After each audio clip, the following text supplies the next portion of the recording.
A Rádio USP apresenta Programa Universidade 93,7. Bom dia, ouvintes! Está começando a Universidade 93,7. Seja bem-vindo. Eu sou Fernanda Real. E eu sou Pedro Fagundes. Bom dia! Nessa edição, a gente vai apresentar locais e eventos acessíveis para aproveitar ao longo da semana na capital paulista. Isso mesmo. Para explorar essa grande metrópole, nossa equipe produziu reportagens in loco que oferecem atividades para todos os gostos. Guilherme Bento, por exemplo, encontra no domingo a data certa para aproveitar os parques e áreas verdes que a cidade oferece.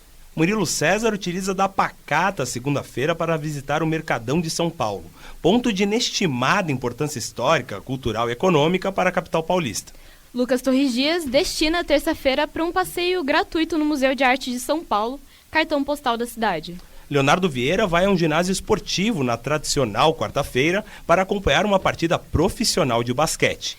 Pedro Fagundes desce na Estação da Luz, em plena quinta-feira, para aproveitar a entrada gratuita da Pinacoteca. Fernanda Real resolve sextar na Maria Antônia e explorar um pouco do que a Universidade de São Paulo tem a oferecer fora do campus. Já no sábado, Gabriele Koga nos leva ao Museu da Imigração, que preserva a importância dos imigrantes para São Paulo. Para comentar esse programa, estamos aqui novamente com Lucas Balassi, jornalista e repórter no Estadão, que topou embarcar nesse tour com a gente. Seja bem-vindo, Lucas.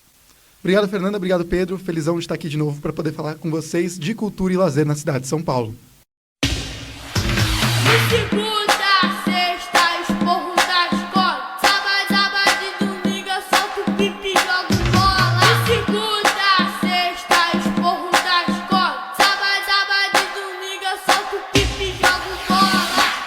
Este é o segundo e último episódio do nosso especial sobre locais e eventos acessíveis para aproveitar ao longo da semana em São Paulo. A primeira parte você ouviu na semana passada. O arquivo do programa já está disponível no nosso site usp.br/jornalismo. Daqui a pouquinho, eu mesmo trarei um refúgio cultural a quem não aguenta esperar até o final da semana para curtir o que São Paulo tem de melhor a oferecer. Falamos, é claro, da Pinacoteca. Visita obrigatória para todos que reservam ao menos uma tarde para conhecer o centro de São Paulo. Acompanhe então, com a narração de Pedro Fagundes, um pouco dessa experiência.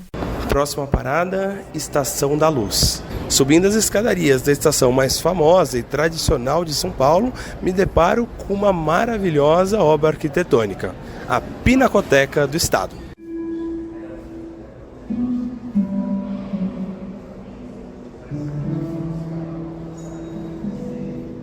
Para desafogar da rotina do trabalho, dei uma escapadinha e vim parar na Pinacoteca do Estado. Fundado em 1905 pelo governo paulista, trata-se do museu de arte mais antigo da cidade. Já há alguns anos, o ar tradicional do museu foi rejuvenescido. O próprio nome Pinacoteca é pouquíssimo visto dentro das 4, 8 ou ainda mais paredes do Museu Paulistano. Entre algumas reaberturas, popularizou-se o nome Pina, termo usado para tentar aproximar o público mais jovem, além de ser mais facilmente aplicado em marcas pelo seu tamanho. Enfim, histórias à parte, vamos para a nossa visita.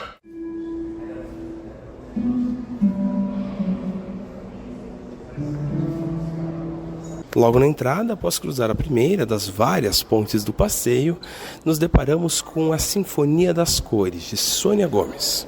Com a mistura de notas e tons entrelaçados de pano caem do teto, nos dando uma experiência sensorial. Escutem um pouco.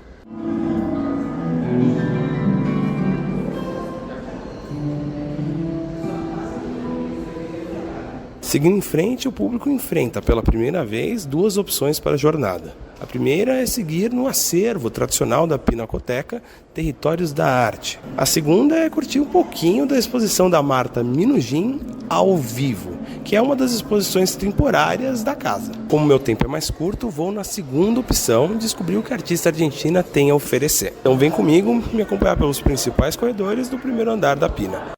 Passando pelas alas da exposição, fica clara a intenção da artista em realizar um trabalho interativo. Desde instalações a foto performances, são as intervenções urbanas que ganham destaque em todo o trabalho apresentado pela Marta. Quem topou falar um pouquinho sobre isso com a gente é a Isadora Pola. Achei muito atrativo pelo fato de você conseguir interagir de forma ativa, né, com a exposição. Me trouxe algumas sensações assim que eu não estava esperando sentir, principalmente a última exposição, né, que é bem tumultuada, assim. O meu namorado teve uma percepção completamente diferente da minha, que me trouxe assim uma coisa mais nostálgica de infância. Então achei que foi bem interessante e diferente assim do que a gente está acostumado no geral, né. Nesse clima mais alternativo, não foi só Isadora que escolheu a quinta-feira para um passeio cultural.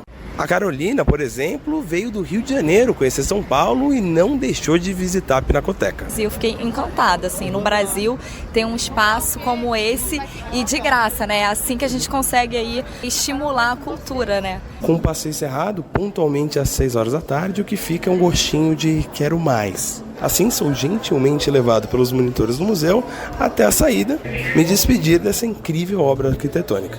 Enfim, até mais e tchau, tchau.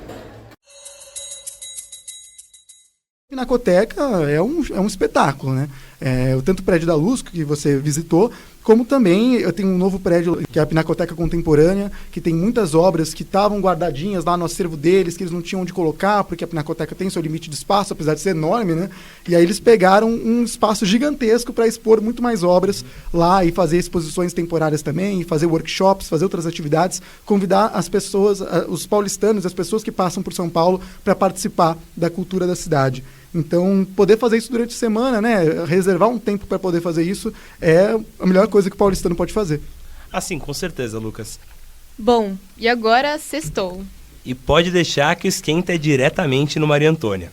Nada melhor para consagrar a semana do que uma passagem em um dos centros universitários mais emblemáticos da América Latina. Fique ligado na rádio e ouça mais detalhes com minha colega Fernanda Real. Qual a potência de uma fotografia? E de uma obra de arte?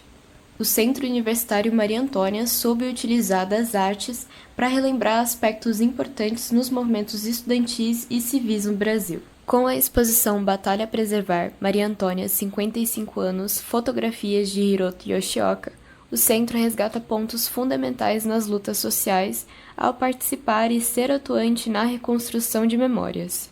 É essa a premissa da mostra Batalha a Preservar. Como palco de um dos maiores conflitos estudantis da cidade de São Paulo, o Maria Antônia resgatou no acervo do fotógrafo Hiroto Yoshioka imagens do dia 2 e 3 de outubro de 1968, data em que alunos do Mackenzie entraram em conflitos com alunos da USP e travaram a chamada Batalha da Rua Maria Antônia.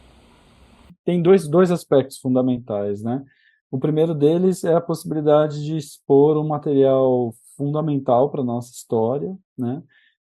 E um material inédito, né, da nossa história. Assim, uma parte da documentação fotográfica, né, são 47 slides, então, que foram doados pelo Hiroto para o Centro Maria Antônia. Algumas dessas imagens já haviam sido divulgadas e publicadas, eventualmente expostas em outras exposições. Por exemplo, na exposição permanente tem uma imagem do Hiroto, como também tem um pequeno relato do Hiroto, disponível, vinculado à mostra, um relato dele disponível na internet, em formato de vídeo, por volta de 2 minutos, é uma coisa muito objetiva, mas esse acervo ele nunca havia sido exposto. Então a gente tinha um pouco esse objetivo como questão primeira, mas também, em paralelo, a ideia de preservar essa documentação. Esse que falou é o professor Eduardo Costa, da Faculdade de Arquitetura e Urbanismo da USP e curador da mostra.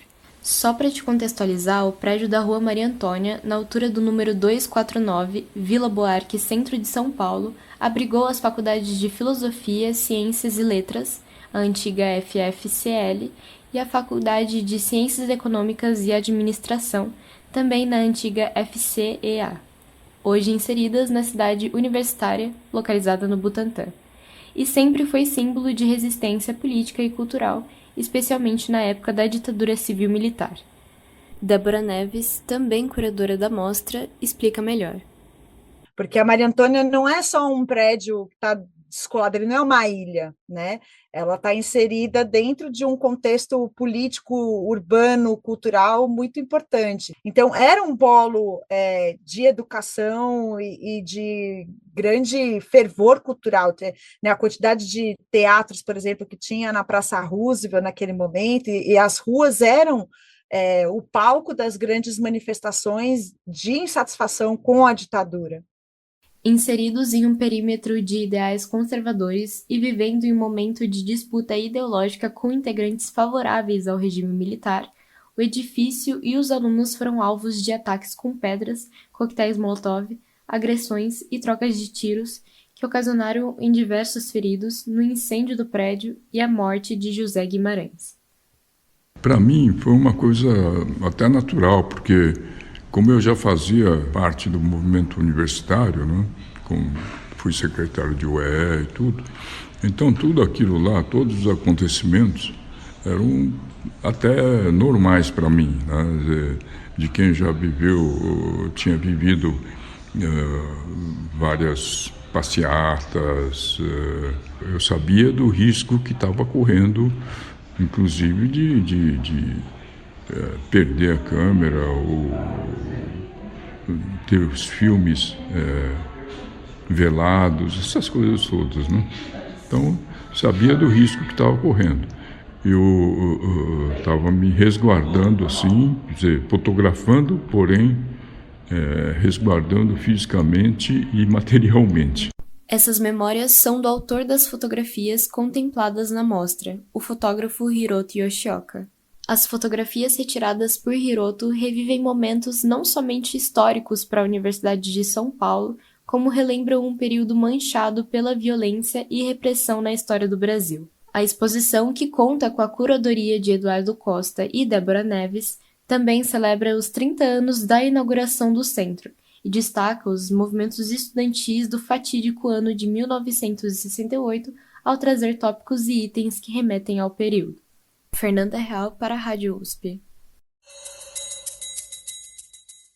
Bom, nessa visita que eu fiz ao Centro Universitário Maria Antônia, né, eu acabei conhecendo um pouco do lado fora da Universidade de São Paulo que a gente vê no campus. Então, acabou que eu meio que conheci um pouco mais do acervo e toda a história que compõe a nossa universidade. E foi conversando com os curadores da mostra a Batalha a Preservar, que tem uma coleção de fotografias tiradas pelo Hiroto Yoshioka, que é o fotógrafo da Batalha da Maria Antônia. Na época ele estava como freelancer na Quatro Rodas, se eu não me engano. Eu tive um olhar mais amplo assim sobre o que é o trabalho da universidade no controle de cultura, na parte artística mesmo, e nessa parte de preservar a história e a memória de São Paulo e do Brasil como um todo. Então, Lucas, eu não sei se você conhece o entorno ali, a região. Quando eu fui no intuito de conhecer mesmo o centro de São Paulo, porque o Maria Antônia está bem localizado ali no bairro de Higienópolis, né? Será que você poderia dar um roteirinho pra gente sobre o que fazer num dia de visitação no Maria Antônia e depois talvez ir para um bar, porque lá é uma vida noturna bem badalada. Como é que você... Eu acho que os alunos ali, né, que estudam no Mackenzie e na PUC ali pertinho, com certeza conhecem vários bares ali. Na própria Maria Antônia é um ponto muito famoso de bares para estudantes. Mas eu não conheço o Centro Maria Antônia, nunca fui lá, e eu acho que é impressionante porque a gente vê quantidade de coisas em São Paulo a serem descobertas, né?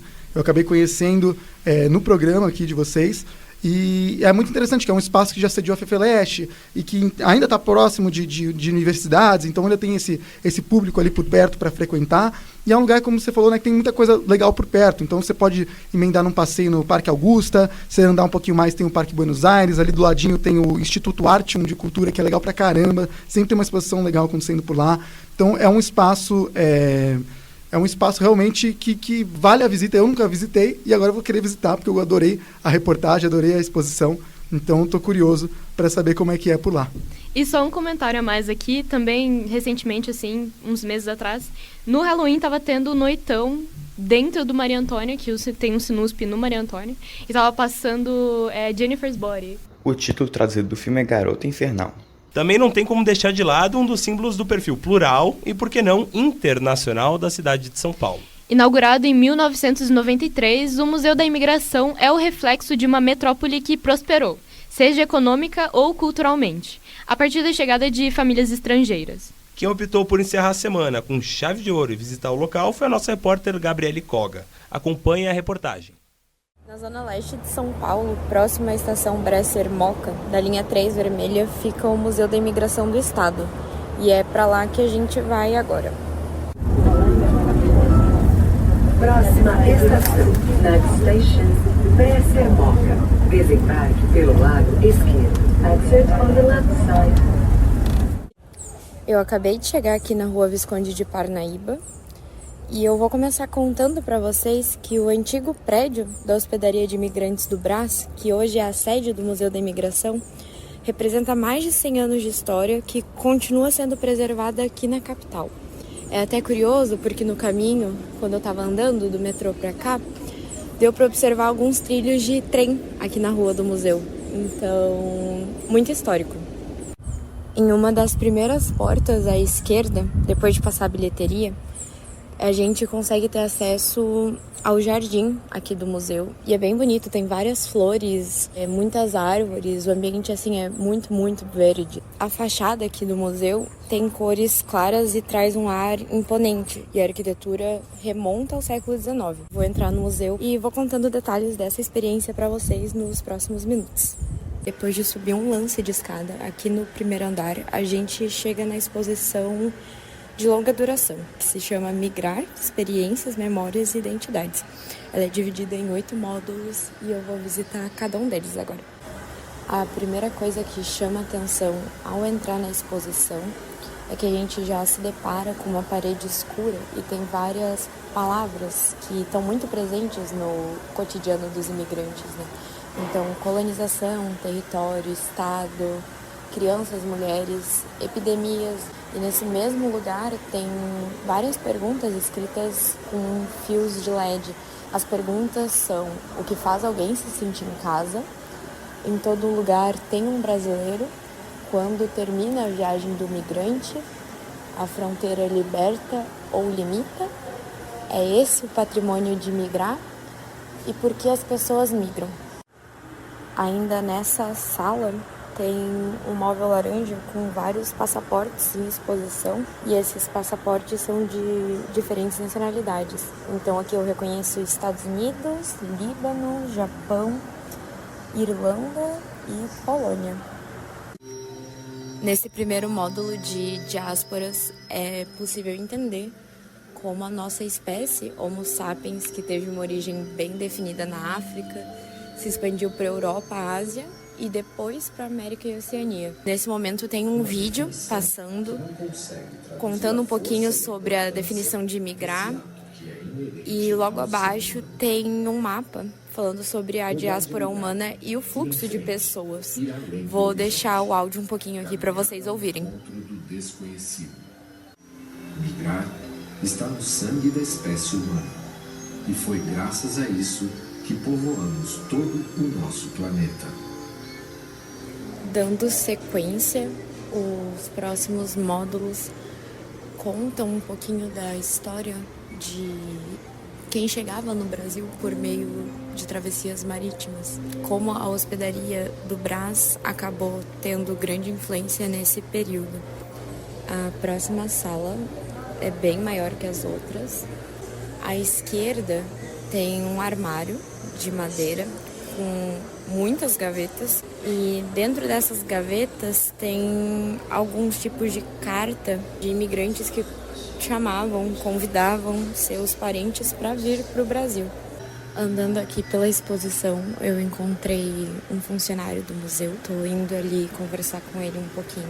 Olá, boa tarde, tudo bem? Meu nome é Majd Ali, eu sou da Síria. Eu trabalho no Museu da Imigração faz 7 meses. Essa exposição tem vários módulos e tem um outro lado que é o lado contemporâneo. Aí fala da imigração mais recente a migração dos peruanos, bolivianos.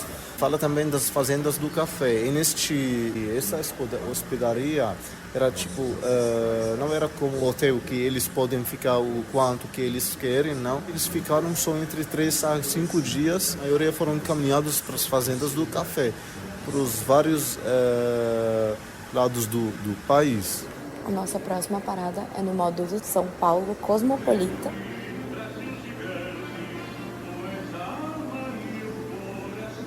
Essa sala nos convida a apreciar a cidade sem que a gente adote uma visão pautada pela violência, pelos problemas sociais, trânsito caótico, mas para a gente enxergar a partir do ângulo de uma cidade global, está inserida num circuito mais amplo, mundial. Então, circulação de pessoas, mercadorias, recursos.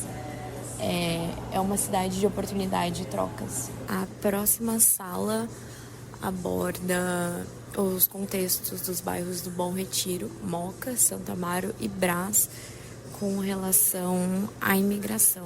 Ainda andando aqui pelo museu, tem uma parede em madeira com o nome de milhares de imigrantes.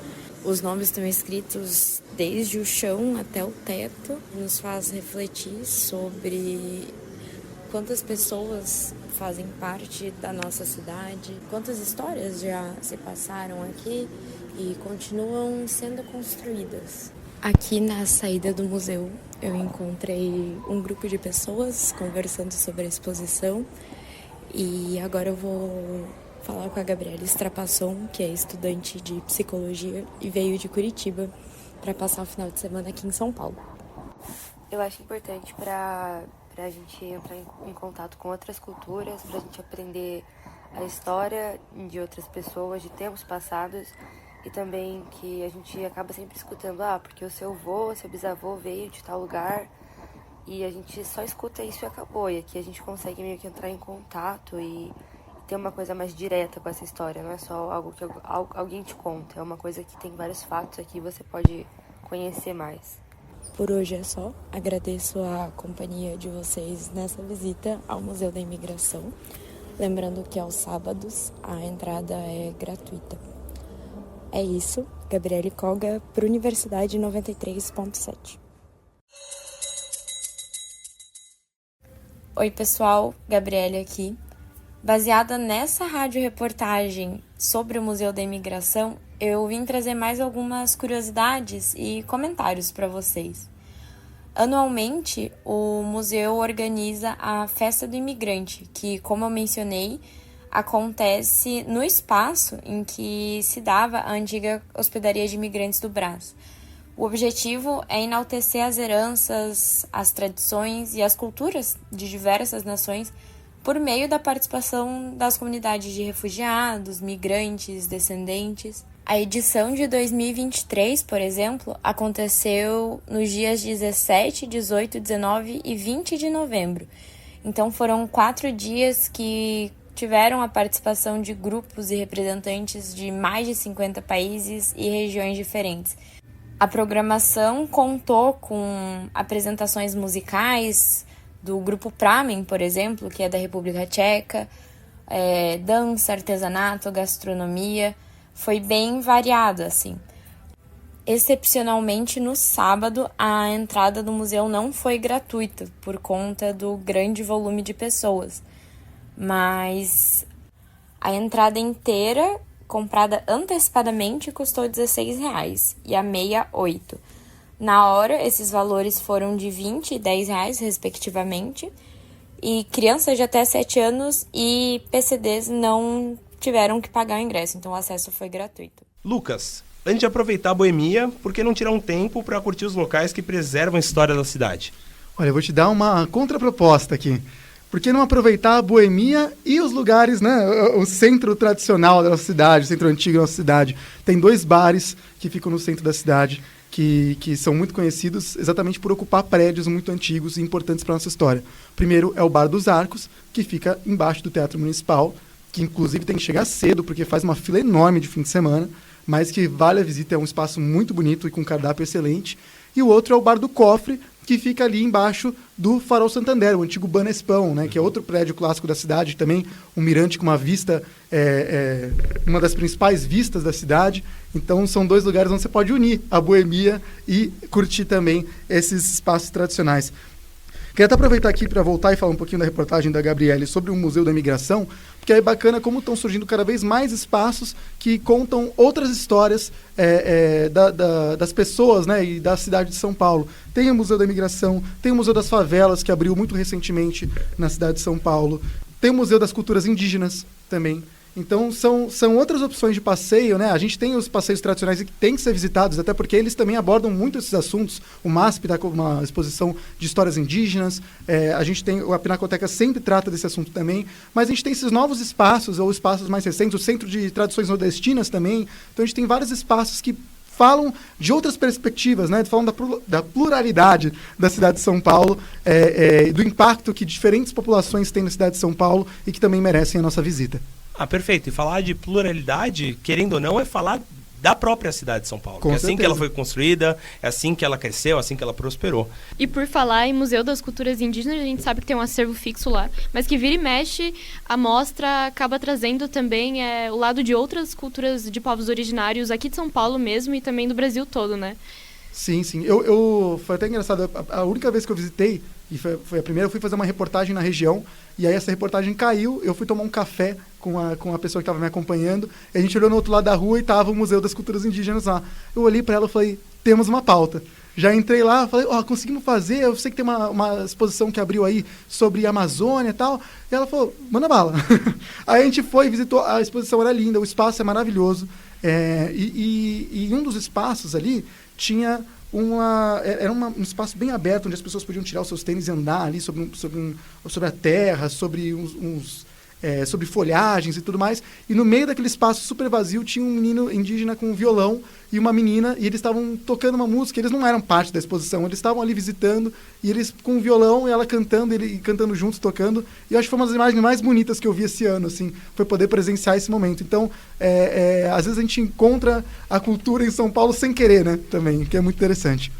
Seja no metrô, seja dentro do museu, seja nas ruas. São Paulo está rodeado de centros culturais ambulantes, né? Com certeza. Vamos apoiar, inclusive, todos os amigos que fazem freestyle no metrô, que eles mandam muito bem. Às vezes dão uma provocada ali, alguém fica bravo, mas, no geral, eles merecem nosso apoio, porque eles são grandes artistas e estão fazendo um trabalho muito bacana.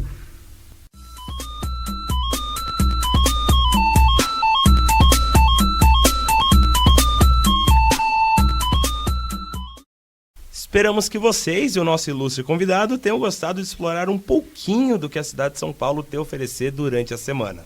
Lucas, o microfone está aberto para você. Se joga. Bom, obrigado, Fernanda, obrigado, Pedro. Foi muito legal participar do programa. Acho que é importante a gente lembrar que a cidade de São Paulo está aqui para ser vivida muito mais do que essa rotina que a gente tem de casa, trabalho, casa, ou casa, faculdade, trabalho, casa, ou enfim, essas rotinas robóticas que a gente vive, né? E a gente se planeja tanto quando a gente viaja para ser turista de outra cidade, né? Eu quero visitar um museu tal, ir no parque tal. Sejamos turistas da nossa própria cidade, que eu acho que isso vai agregar demais para as nossas vidas, consumir lazer, consumir ar verde, consumir cultura, tudo isso faz bem. Eu espero que vocês tenham curtido também, tanto quem produziu quanto quem está ouvindo, e que vamos passear, né? Vamos conhecer essa cidade melhor. Muito obrigado aí pela participação. Obrigado a vocês, abraço a todos. O programa Universidade 93.7 fica por aqui. Nessa edição, você ouviu um guia de reportagem sobre o que fazer na capital paulista em cada dia da semana. As matérias foram produzidas por Guilherme Bento, Murilo César Alves, Lucas Torres Dias, Leonardo Vieira, Pedro Fagundes, Fernanda Real e Gabriele Koga. A locução foi de Pedro Fagundes e Fernanda Real. A produção é de Murilo César Alves. A edição foi feita por Lucas Torres Dias e Fernanda Real. E a coordenação é de Gabriele Koga. A música tema foi de segunda a sexta de Furacão 2000 e João João. O arquivo desse programa está disponível no site usp.br/radiojornalismo. A gente fica por aqui e deseja um bom dia a todos. Até mais. A Rádio USP apresentou Programa Universidade 93,7.